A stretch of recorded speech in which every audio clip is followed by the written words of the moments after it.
Manchester City have a serious Rodri problem. He just won the World Cup Golden Ball. He's the 11th player in history to win the World Cup, the Champions League, and the Ballon d'Or. And Manchester City are about to sell him, with no one signed to replace him 11 days before their season starts. I went looking for City's actual plan here. This is what I found. Start with the replacement. Enzo Maresca's first choice is Chelsea's Enzo Fernandez, a player Chelsea value at up to £120 million and don't want to sell.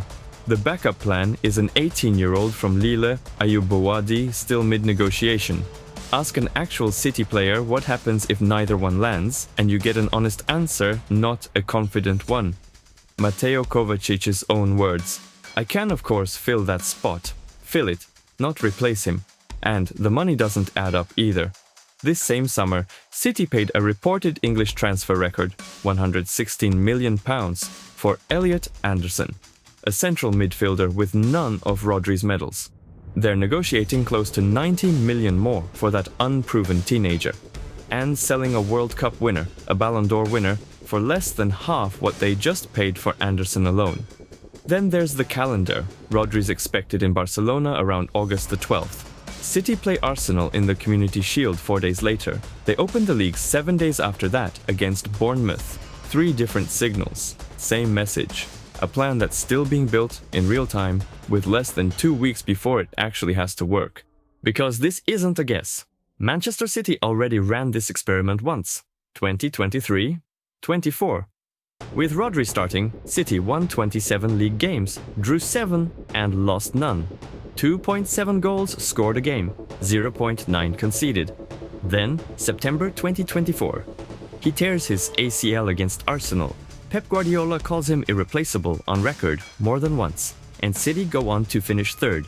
Their worst Premier League finish of the entire Guardiola era, with no trophy that season, only the 2nd time that had happened since his very first year in charge. That's not vibes, that's the receipts. Here's the crack in that story though. The man who said all that isn't even at the club anymore. Pep Guardiola left Manchester City in May, Enzo Maresca runs this team now. So I went and checked what Maresca's actually building, because that old evidence might not even apply to him. At Chelsea, he never played one deep midfielder alone. He ran 2, splitting the job Rodri used to do by himself. In pre-season at City, the same shape is already showing up. Against Inter Milan, Nico Gonzalez anchored the midfield solo, which let Rico Lewis push forward from fullback. And it worked. City looked balanced doing it. That's one friendly, not a season. But it's the clearest real evidence anyone has of what this midfield looks like without Rodri, under a manager who isn't Guardiola.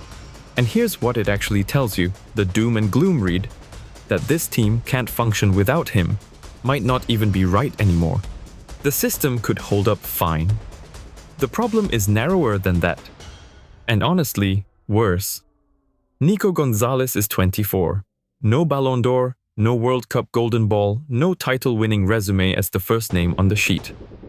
Whatever shape Maresca builds, somebody still has to operate at the level Rodri operated at. And right now, nobody at that club has proven they can. The system might not need one Rodri anymore. It still needs Rodri's level. That's the part nobody's actually replaced.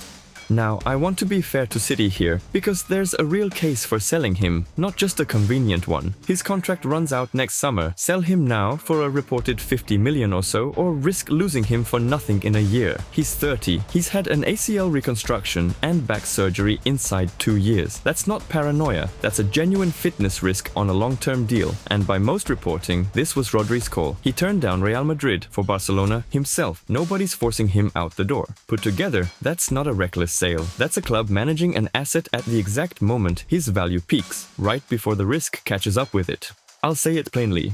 This isn't a slam dunk mistake. It's a real gamble. City might be right to cash in on a 30-year-old with 2 recent surgeries, 1 year from a free transfer.